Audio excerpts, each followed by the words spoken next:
నమస్తే welcome to T news bulletin లో ముందుగా హెడ్లైన్స్ చూద్దాం. మూసీ ప్రాజెక్టుతో లక్షల మందిని రోడ్డున పడేస్తున్నారని కేటీఆర్ మండిపడ్డారు. ముందుగా జీహెచ్ఎంసీ హైడ్రా కమిషనర్ ఆఫీసులను కూల్చాలన్నారు.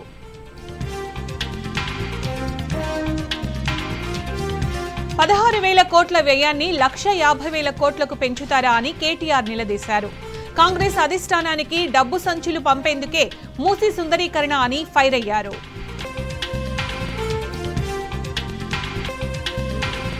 కిషన్ బాగ్ మూసీ తీర ప్రజలు బీఆర్ఎస్ వర్కింగ్ ప్రెసిడెంట్ కేటీఆర్ ను కలిశారు. లక్షల మంది పేదల ఇళ్లు కూల్చుతున్నారని ఆవేదన వ్యక్తం చేశారు.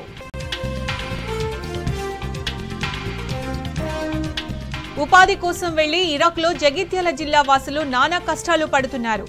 ఎంబసీకి ఫిర్యాదు చేసినందుకు యాజమాన్యం వేధిస్తోందని వీడియో మెసేజ్ పంపారు.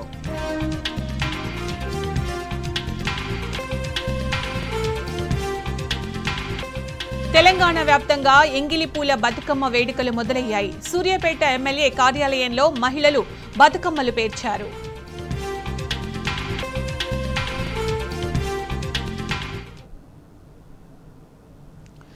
పూలతో దేవుడిని కొలిచే దేశంలో ఆ పూలనే దేవతగా కొలిచే ఏకైక పండుగ బతుకమ్మ. తెలంగాణ అస్తిత్వానికి ప్రతీకగా భావించే పూల పండుగ బతుకమ్మ ఇవాళ్టి నుంచి ప్రారంభమైంది.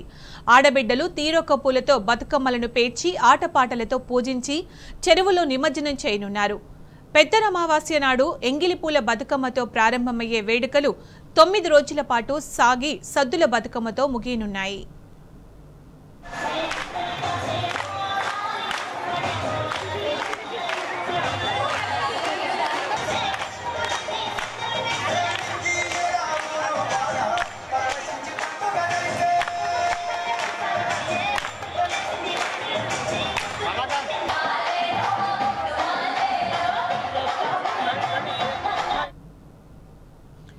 బతుకమ్మ అంటే పూలతో కూడిన అమరిక అని అర్థం. వివిధ రకాల పూలతో బతుకమ్మలను వరుసలుగా పేరుస్తారు.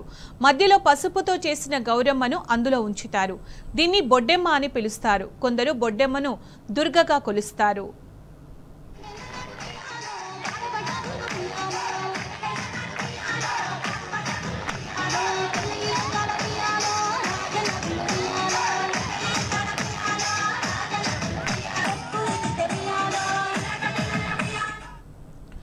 బతుకమ్మ పండుగను తీరొక్క పూలతో జరుపుకుంటారు. 9 రోజులు 9 విధాలుగా బతుకమ్మను కొలుస్తారు. పెద్దరమావాస్య నాడు చేసే తొలి బతుకమ్మను ఎంగిలిపూల బతుకమ్మ అంటారు. ఆ తరువాతి రోజు నుంచి వరుసగా అటుకుల బతుకమ్మ, ముద్దపప్పు బతుకమ్మ, నానబియ్యం బతుకమ్మ, అట్ల బతుకమ్మ, అలిగిన బతుకమ్మ, వేపకాయల బతుకమ్మ, వెన్నముద్దల బతుకమ్మను సరదాగా జరుపుకుంటారు. ఆ తర్వాత నవరాత్రి ఉత్సవాల్లో చివరిదైన 9వ రోజున సద్దుల బతుకమ్మను అంగరంగ వైభవంగా నిర్వహిస్తారు.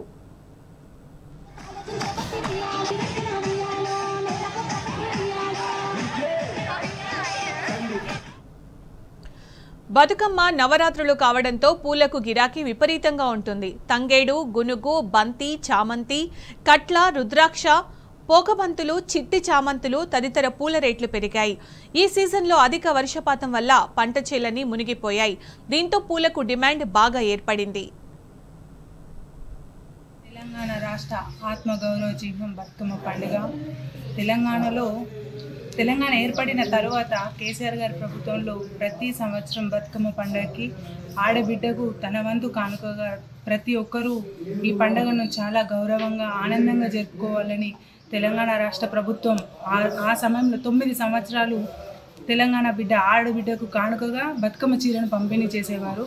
కానీ కాంగ్రెస్ ప్రభుత్వం ఏర్పడి 9 నెలలైనా ఈసారి బతుకమ్మ పండుగకు కనీసం బతుకమ్మ చీర ఇచ్చే ప్రసక్తి ఊసెత్తడం లేని ప్రభుత్వం కాంగ్రెస్ ప్రభుత్వం. రేపటి నుండి బతుకమ్మ పండుగ మొదలవుతుంది. ఎంగిలిపూల బతుకమ్మతో మొదలయ్యే మన రాష్ట్ర పండుగ అయిన బతుకమ్మకు ప్రతి సంవత్సరం తెలంగాణలో ఖచ్చితంగా బతుకమ్మ చీరలు పంపిణీ చేశారు. కానీ ఇప్పటి వరకు కనీసం బతుకమ్మ చీర ఊసే ఎత్తని ప్రభుత్వం కాంగ్రెస్ ప్రభుత్వం. మీరు ఇచ్చిన 6 గ్యారెంటీలు అమలు చేయకపోగా కనీసం ఆడబిడ్డలకు ఇచ్చే బతుకమ్మ చీరలను కూడా ఇలా పంపిణీ చేయకపోవడం, వాళ్ళని అవమానించడం ఎంతవరకు సమంజసమని మేము కాంగ్రెస్ ప్రభుత్వాన్ని ప్రశ్నించడం జరుగుతుంది. మీకు ఒక ఉచిత బస్సు పెట్టి మేము ఆడబిడ్డల్ని గౌరవిస్తున్నాము అనడము సమంజసం కాదు అని మేము ఈ సందర్భంగా తెలియజేసుకుంటున్నాం. బతుకమ్మ చీర అంటే ప్రతి ఆడబిడ్డకు కానుకగా ప్రతి పండగ ప్రతి సంవత్సరం వచ్చే బతుకమ్మ పండుగకు పసుపు కుంకుమలు ఇచ్చి ఆడబిడ్డను గౌరవించుకునే సాంప్రదాయం మన తెలంగాణ రాష్ట్రంలో ఉంటుంది. ఆ సాంప్రదాయాన్ని కొనసాగిస్తూ కేసీఆర్ గారు మనకు బతుకమ్మ చీరలు నా ఆడబిడ్డలకు అందాలని బతుకమ్మ చీరలు పంపించారు. కనీసం మీరు అది కూడా ఇవ్వకపోవడం ఎంతవరకు మీరు కరెక్ట్ 2 నెలల నుండి పెన్షన్ ఇవ్వడం లేదు. 4,000 ఇస్తా అన్నారు బీడీ కార్మికులకు, 2,500 మహాలక్ష్మి పథకం ద్వారా మహిళలకు ఇస్తామని కనీసము వచ్చే 2016 పెన్షన్ కూడా 2 నెలల నుండి ఇవ్వడం లేదు. బతుకమ్మ పండుగ సందర్భంగా ఆడబిడ్డలకు బీఆర్ఎస్ అధినేత తెలంగాణ తొలి ముఖ్యమంత్రి కేసీఆర్ శుభాకాంక్షలు తెలిపారు. తెలంగాణ అస్తిత్వానికి సాంస్కృతిక జీవనానికి ప్రతీక బతుకమ్మ పండుగ అన్నారు. ప్రకృతిని పూలను దేవతగా కొలిచే బతుకమ్మ పండుగ ప్రపంచ సంస్కృతి సాంప్రదాయాల్లోనే ప్రత్యేకతను చాటుకుందన్నారు. తరతరాలుగా మహిళా సామూహిక శక్తికి ఐక్యతకు దర్పణమైన బతుకమ్మ పండుగ తెలంగాణ రాష్ట్ర సాధన కోసం సాగిన సాంస్కృతిక ఉద్యమంలో అన్ని వర్గాల ప్రజల అస్తిత్వ ఆకాంక్షలకు వేదికగా నిలిచిందని కేసీఆర్ కొనియాడారు. ఎంగిలి పూలతో ప్రారంభమై సద్దులతో ముగిసే 9 రోజుల బతుకమ్మ సందర్భంగా పల్లెలు పట్టణాలు భేదం లేకుండా మహిళలతో పిల్లా పాపలతో ప్రత్యేక సందడి నెలకొంటుందని కేసీఆర్ అన్నారు. బతుకమ్మ పండుగ విశిష్టతను ప్రాశస్త్యాన్ని గుర్తించిన నాటి బీఆర్ఎస్ ప్రభుత్వం బతుకమ్మను రాష్ట్ర పండుగగా ప్రకటించిందని తెలిపారు. మహిళల ప్రత్యేక పండుగగా గుర్తించి బతుకమ్మ సందర్భంగా ప్రత్యేక కానుకలను అందజేసిన విషయాన్ని కేసీఆర్ గుర్తు చేసుకున్నారు. 9 రోజుల పాటు బతుకమ్మ పండుగను ఆటపాటలతో ఆనందోత్సాహ నడుమ జరుపుకోవాలని తెలంగాణ ఆడబిడ్డలను కేసీఆర్ కోరారు. రాష్ట్ర ప్రజల జీవితాల్లో ప్రకృతి మాత బతుకమ్మ వెలుగులు నింపాలని ప్రార్థించారు. ఇక నేటి నుంచి 9 రోజుల పాటు ఆడపడుచులందరూ ఎంతో సంబురంగా జరుపుకునే బతుకమ్మ పండుగ తెలంగాణ ప్రజలకు ఎంతో ప్రత్యేకమైందన్నారు బీఆర్ఎస్ వర్కింగ్ ప్రెసిడెంట్ కేటీఆర్. ప్రకృతిని ఆరాధిస్తూ తీరొక్క పువ్వులను దేవతా స్వరూపంగా భావించి పూజించే ఏకైక పండుగ మన బతుకమ్మ అంటూ కొనియాడారు. తెలంగాణ సంస్కృతికి చిహ్నం, అస్తిత్వానికి ప్రతిరూపం మన బతుకమ్మ అన్నారు. సమైక్య పాలనలో ఆదరణకు నోచుకొని మన బతుకమ్మ పండుగ తెలంగాణ రాష్ట్రం ఏర్పడ్డాక బీఆర్ఎస్ పాలనలో రాష్ట్ర పండుగ గుర్తింపు పొందిందన్నారు. ఆటపాటలతో ఆనందోత్సాహాల మధ్య ఆడబిడ్డలందరూ బతుకమ్మ పండుగ జరుపుకోవాలంటూ కోరారు. ఎక్స్ వేదికగా ఆడపడుచులందరికీ కేటీఆర్ ఎంగిలిపూల బతుకమ్మ శుభాకాంక్షలు తెలియజేశారు. తెలంగాణ ఆడపడుచులందరికీ ఎంగిలిపూల బతుకమ్మ పండుగ శుభాకాంక్షలు తెలియజేశారు మాజీ మంత్రి హరీష్ రావు.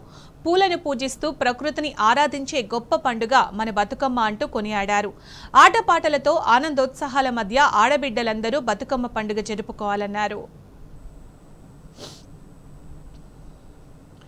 తెలంగాణ వ్యాప్తంగా బతుకమ్మ పండుగ సందడి మొదలైంది. సూర్యాపేట జిల్లాలోని ఎమ్మెల్యే క్యాంపు కార్యాలయంలో బతుకమ్మ సంబరాలు ఘనంగా జరిగాయి. మహిళా కౌన్సిలర్లతో కలిసి ఎమ్మెల్యే జగదీష్ రెడ్డి సతీమణి సునీత జగదీష్ రెడ్డి తీరొక్క పూలతో అందంగా బతుకమ్మను పేర్చారు. ఆటపాటలో ఆనందోత్సాహాల మధ్య బతుకమ్మ పండుగను సంతోషంగా జరుపుకున్నారు.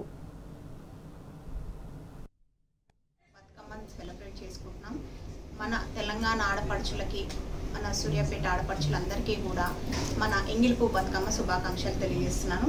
నిజంగా ఈ 10 ఏళ్ల కాలం నుంచి కూడా మన ఈ బతుకమ్మ పండుగ రాష్ట్ర పండుగ చేసి మనందరికీ కూడా ఎన్నో విధాల మంచి అనుభూతులను అందించిన మన తొలి ముఖ్యమంత్రి కేసీఆర్ గారికి ముందుగా ధన్యవాదాలు తెలియజేసుకుంటున్నాం. ఎందుకంటే మనము ఈ పండుగని ఎంతో అందరం కూడా చిన్నప్పటి నుంచి చేసుకుంటున్నా. మన తెలంగాణ వచ్చినాక, మనము తెలంగాణ రాష్ట్రంగా ఏర్పడ్డాక ఈ పండుగ చేసుకోవడం నిజంగా చాలా సంతోషం. మూసి సుందరీకరణ భయంతో పేదలు ప్రాణాలు కోల్పోతున్నారు. తన ఇంటిని కూల్చేస్తారనే భయంతో గోల్నాక రామ్నగర్ బస్తీ మూసి బాధితుడు కుమార్ గుండెపోటుతో చనిపోయాడు. అంబర్పేట న్యూ తులసిరామ్ నగర్ ప్రజలు వారం రోజులుగా తిండి నిద్ర మానేసి తీవ్ర ఆవేదన చెందుతున్నారు. ఇదే క్రమంలో ఇవాళ ఉదయం కుమార్ అనే వ్యక్తికి హార్ట్అటాక్ వచ్చింది.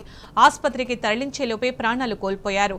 గోల్నాకలో నిన్ననే కేటీఆర్ పర్యటించి ధైర్యం చెప్పారు. అయినప్పటికీ ప్రాణం పోయిందని బంధువులు కన్నీరు మున్నీరయ్యారు.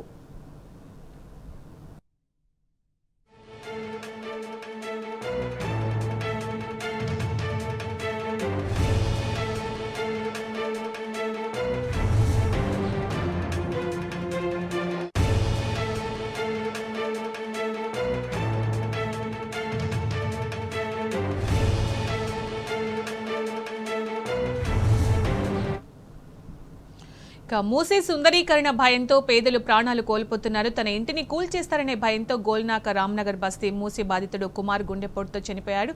ఇలా అనేక మంది బాధితులు ఉన్నారు. దీనికి సంబంధించిన పూర్తి సమాచారం మా ప్రతినిధి భాస్కర్ అందిస్తారు. భాస్కర్, హైదరాబాద్ లో విధ్వంసం సృష్టించాలని చూస్తున్నటువంటి ప్రభుత్వం ఓవైపు ఇష్టానుసారంగా వివరిస్తున్నటువంటి నేపథ్యంలో అంబర్పేట న్యూ తులసి నగర్ లో నిన్న మూసీ నది పరివాహక ప్రాంత ప్రజలకు సంబంధించిన దాంట్లో అక్కడ బీఆర్ఎస్ వర్కింగ్ ప్రెసిడెంట్ కేటీఆర్ కూడా అక్కడ పరామర్శించి ఆయన ధైర్యం చెప్పారు. కానీ గత వారం రోజుల నుండి తిండి తిప్పలు నిద్రాహారాలు లేక ఇబ్బంది పడుతున్నారు ప్రజలు. ఇల్లు పోతుందనేటువంటి టెన్షన్ తో ఈ రోజు ఉదయం కుమార్ అనేటువంటి వ్యక్తి గుండెపోటుతో మరణించాడు. అక్కడ అదే ఏరియాలో ఉంటున్నటువంటి కుమార్ ఈ ప్రభుత్వం ఎట్టి పరిస్థితుల్లో ఊరుకునేది లేదు అని చెప్తుంది. కాబట్టి ఎక్కడైతే మూసీ పరివాహక ప్రాంతం ఉందో ఆ మూసీ పరివాహక ప్రాంతం అంతా కూడా ఇప్పటికే వాళ్ళంతా కూడా స్టిక్కరింగ్ చేసి పెయింట్ చేస్తున్నటువంటి పరిస్థితి కనిపిస్తోంది. ఈ నేపథ్యంలో తాను కష్టాతీతం ఇన్ని రోజులుగా దాచుకున్నటువంటి డబ్బులతో కట్టుకున్నటువంటి ఇల్లు ఇక ఉండకుండా పోతుందేమో, తన గూడు లేనటువంటి వాళ్ళం అవుతామనేటువంటి నేపథ్యంలో దాదాపు వారం రోజులుగా ఒక మనోవేదన గురించినటువంటి పరిస్థితి కనిపిస్తోంది. ఈ నేపథ్యంలోనే దీనికి సంబంధించి ఆయన నిన్న రాత్రి కూడా తీవ్ర మానసిక వేదనకు గురయ్యారు. ఆ తర్వాత పడుకునేటువంటి సందర్భంలో కూడా తన ఇంట్లో వాళ్ళతో చెప్పాడు, ఆయన ఎన్నో ఏళ్లుగా ఇక్కడే నివాసం ఉంటున్నాను, ఈ ఇల్లు ఇక్కడ ఉండదు అంటే, ఇక్కడ ఖాళీ చేసి వెళ్ళాలంటే ఎక్కడికి వెళ్ళాలి అంటూ ఆవేదన వ్యక్తం చేస్తూ రాత్రిపూట కూడా తీవ్రమైనటువంటి మానసిక వేదనకు గురయ్యారు. మూసీ బాధితులకు ఇప్పటికే అంతగా ఉంటామని కేటీఆర్ కూడా హామీ ఇచ్చిన నేపథ్యంలో ఆ ధైర్యం వాళ్ళ ఇంట్లో వాళ్ళు చెప్తున్నప్పటికీ ఎక్కడో ఒక తెలియనటువంటి మనోవేదనకు గురై పూర్తిగా ఆయన అదే ఆలాపనతో అదే టెన్షన్ తో ఆయన రాత్రిపూట పడుకోవడంతో నిద్రలోనే స్ట్రోక్ వచ్చి చనిపోయినట్టుగా చెప్తా ఉన్నారు. ప్రస్తుతానికి ఆయన సంబంధించిన డెడ్ బాడీని ఇంటి ముందరే ఉంటారు. బీఆర్ఎస్ నాయకులు, ఇతర సిపిఐ నాయకులు కూడా వెళ్ళి పరామర్శించారు. ప్రభుత్వం ఒంటెత్తు పోకడలతో ప్రజల ప్రాణాలతో చెలగాటమాడుతూ తమ గూడు అయినటువంటి తన గూడును అందరినీ కూడా చెరిపి వేస్తున్నటువంటి నేపథ్యంలో వాళ్ళ కళ కూడా తీరకముందే, అంటే వాళ్ళు అందంగా నిర్మించుకున్నటువంటి ఇళ్లలో కనీసం నివాసం ఉండే సందర్భంలో వాళ్ళు అక్కడ ఉండకుండా మానసిక వేదన గురై ఇట్లాంటి మృత్యువాత పడుతున్నటువంటి పరిస్థితి కనిపిస్తోంది. ఈ నేపథ్యంలో ఇప్పటికైనా దీనిపైన అధికారులు పునరాలోచించాలనేటువంటి కూడా చాలా స్పష్టంగా ప్రజల నుంచి డిమాండ్ వస్తున్నటువంటి నేపథ్యం కనిపిస్తోంది. చాలా మంది బ్యాంకులలో లోన్లు పెట్టి కూడా తీసుకున్నారు కాబట్టి వారి పరిస్థితి కూడా గందరగోళంగా ఉంది. ఇక్కడ నుంచి హుటాహుటిన డబుల్ బెడ్రూమ్లకు పంపిస్తామంటే చాలా వరకు అక్కడికి వెళ్ళి తిరిగి వస్తున్నటువంటి క్రమంలో వాళ్ళంతా కూడా అక్కడ సరైనటువంటి వసతులు లేవని కూడా చెప్తున్నటువంటి పరిస్థితి కనిపిస్తోంది. ఈ నేపథ్యంలో ఇక చేసేది లేక తిరిగి వారు మానసిక వేదనతో ఇట్లాంటి మృత్యువాతకు అయితే పడుతున్నటువంటి పరిస్థితి కనిపిస్తుంది. ప్రభుత్వం ఇప్పటికైనా దీనిపైన స్పందించి తమ నిర్ణయాన్ని వెనక్కి తీసుకొని క్రమ పద్ధతిగా ఇట్లాంటి వ్యవహారం కొనసాగించినప్పుడు వారికి సరైనటువంటి సదుపాయాలు ఇచ్చి వాళ్లకు చేరేలాగా చేసిన తర్వాత నిర్ణయం తీసుకోవాలనేటువంటి మాత్రం ప్రజల నుంచి వస్తున్నటువంటి పెద్ద డిమాండ్ కనిపిస్తోంది. మరి ప్రభుత్వం దీనిపైన పునరాలోచిస్తుందా లేదా అనేటువంటి మాత్రం వేచి చూడాల్సిన అవసరం కనిపిస్తోంది. ఇది ఏం జరిగినా కూడా ప్రజలు మాత్రం తీవ్ర స్థాయిలో దిక్కుమంటూ బతుకుతున్నటువంటి పరిస్థితి చాలా స్పష్టంగా కనిపిస్తోంది. Sunita. Right Bhaskar, thank you.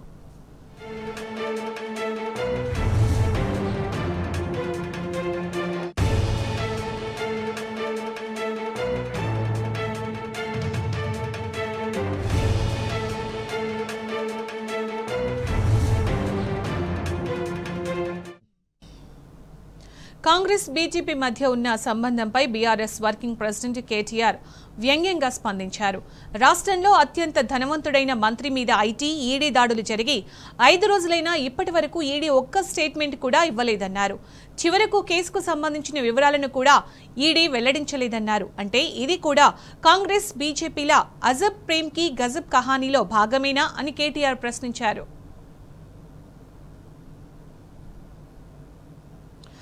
విశ్వ గురువుగా కీర్తించబడుతున్న గాంధీ జయంతి రోజైన రేవంత్ రెడ్డి పేద ప్రజల పట్ల మానవత్వంతో నిర్ణయం తీసుకోవాలన్నారు BRS working president KTR. Congress ప్రభుత్వం వ్యవహరిస్తున్న తీరుని దేశం గమనిస్తోందన్నారు. పేద ప్రజల గురించి పైనున్న గాంధీలు కూడా ఆలోచించాలన్నారు. మహాత్మా గాంధీ జయంతి సందర్భంగా తెలంగాణ భవన్లో ఆయన చిత్రపటానికి బీఆర్ఎస్ వర్కింగ్ ప్రెసిడెంట్ కేటీఆర్ నివాళులర్పించారు. కార్యక్రమంలో మాజీ మంత్రులు జగదీష్ రెడ్డి, శ్రీనివాస్ గౌడ్, ఎంపీ వద్దిరాజు రవిచంద్ర, బీఆర్ఎస్ శ్రేణులు పాల్గొని గాంధీ చిత్రపటానికి పూలమాలలు వేసి నివాళులర్పించారు.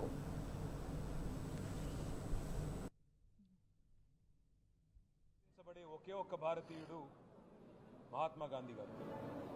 వారి 155వ జయంతి సందర్భంగా వారు చెప్పిన ఒక మాట మాత్రం నేను ఇవాళ ఇక్కడున్న రాష్ట్ర ప్రభుత్వానికి, పైన ఉన్న కేంద్ర ప్రభుత్వానికి కూడా గుర్తు చేయదలుచుకున్నాను. ఏ సమాజం యొక్క, ఏ ప్రభుత్వం యొక్క, ఏ వ్యవస్థ యొక్క గొప్పతనమైనా ఎప్పుడు తెలుస్తుందట అంటే ఇది మహాత్మా గాంధీ చెప్పిన మాట. ఆ సమాజంలో ఉండే అత్యంత బలహీనమైన వ్యక్తిని ఆ సమాజం ఎట్లా ఆదరిస్తుంది, ఆ ప్రభుత్వం ఎట్లా గౌరవిస్తుంది, గుర్తిస్తుంది, ఎట్లా సంస్కారవంతంగా వారి పట్ల తన ప్రవర్తన ఉంటుంది, దాన్ని బట్టే ఆ ప్రభుత్వం కానీ ఆ వ్యవస్థ యొక్క గొప్పతనం తెలుస్తుంది అని చెప్పి మహాత్మా గాంధీ గారు స్వయంగా అన్న మాట.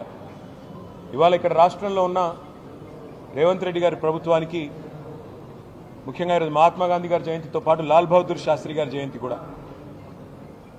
ఈ ఇద్దరు మహానుభావుల జయంతి సందర్భంగా ఈ రాష్ట్రంలో ఉండే ప్రభుత్వానికి నేను చేసే విజ్ఞప్తి ఒకటే, ఇంత కర్కశత్వం పనికిరాదు, ఇంత దయా, ఇంత అమానవీయమైన వైఖరి ఏదైతే మీరు అవలంబిస్తూ ఉన్నారో ఈ రాష్ట్రంలోని పేదల పట్ల, దీని మీద పునరాలోచించుకోండి. ఎందుకంటే మాకు బాధ కలుగుతూ ఉంది, రాష్ట్రంలోని పేద ప్రజలు బాధపడతా ఉన్నారు. చివరికి నిన్న మీరు పంపిన కూలీలు, ఎవరైతే ఆ ఇల్లు కూలగొట్టడానికి వచ్చిన కూలీలు ఉన్నారో వాళ్ళు కూడా చెప్తా ఉన్నారు, మమ్మల్ని వేరే పనిని తీసుకొచ్చినారు, ఇక్కడికి వచ్చి ఇల్లు కూలగొట్టమన్నారు, ముందు చెప్తే వచ్చేటోళ్ళం కాదు సార్ అని వాళ్ళు కూడా చెప్తా ఉన్నారు. అంటే ఎంత దయనీయమైన పరిస్థితులు ఉన్నాయో ఈ రాష్ట్రంలో దాన్ని బట్టి చెప్పవచ్చు. మిమ్మల్ని ఎన్నుకున్నది, మిమ్మల్ని ప్రజలు గెలిపించింది నిర్మాణాత్మకమైన పనులు చేయమని, మంచి పనులు చేయమని.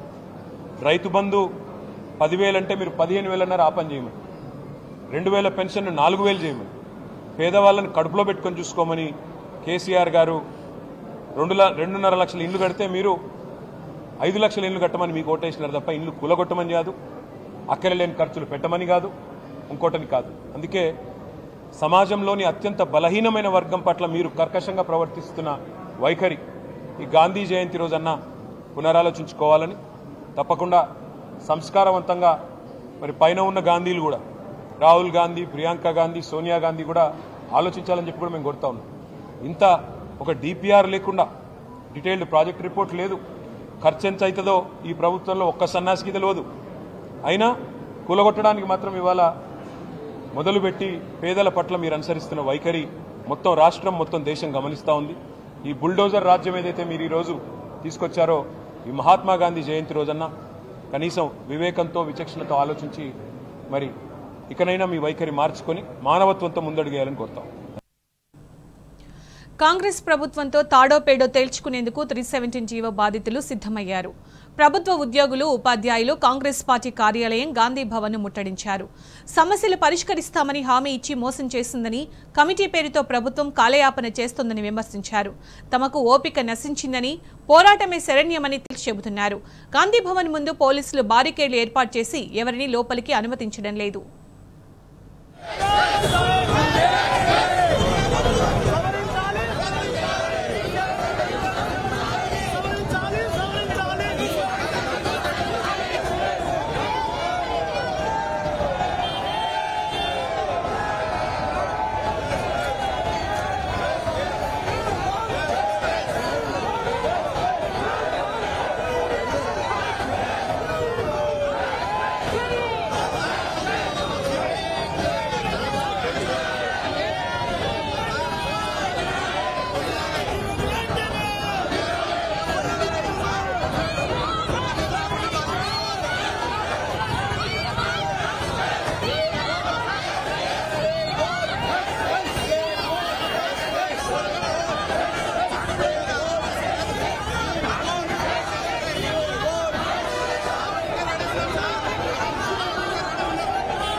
ప్రముఖ వజ్రాభరణాల company Malabar Gold and Diamonds మహిళా సాధికారిత కోసం స్కాలర్షిప్ ప్రోగ్రాంను ప్రకటించింది. కార్పొరేట్ సోషల్ రెస్పాన్సిబిలిటీ కింద దేశవ్యాప్తంగా 21,000 మంది బాలికల విద్య కోసం ఈ ఏడాది గాను 16 కోట్ల రూపాయలను స్కాలర్షిప్గా అందించనుంది. ముంబైలో జరిగిన కార్యక్రమంలో కేంద్ర పరిశ్రమల శాఖ మంత్రి పీయూష్ గోయల్ ముఖ్య అతిథిగా హాజరై ప్రారంభించారు. ఈ కార్యక్రమంలో మల్బార్ గ్రూప్ చైర్మన్ అహ్మద్ తదితరులు పాల్గొన్నారు. ప్రతి కార్పొరేట్ కంపెనీ సిఎస్ఆర్ కింద 2% నిధులను కేటాయిస్తే మల్బార్ మాత్రం 5% నిధులను కేటాయిస్తుందని మంత్రి పీయూష్ గోయల్ అన్నారు. బాలికలు తమ కలలను నెరవేర్చుకోవడానికి చదువు ఒక్కటే మార్గమని ఆయన అన్నారు. Malabar Group, which runs now 365 different outlets, and nearly 140 out of these are out of the country, are all over the world. In fact, I was in Sydney 3 days back and I was told there's a Malabar outlet in Sydney also. Has redeemed the pledge that they made to the people of India, that they will, and now of course internationally also with their foray into Zambia, that they would like to contribute and give back to society. And I'm indeed delighted that while the official CSR requirement is only 2%, but they have suo moto decided that they will contribute 5% to society and for good works. And this year alone, that amount will be nearly 100 crore rupees. But this is not just about giving a scholarship.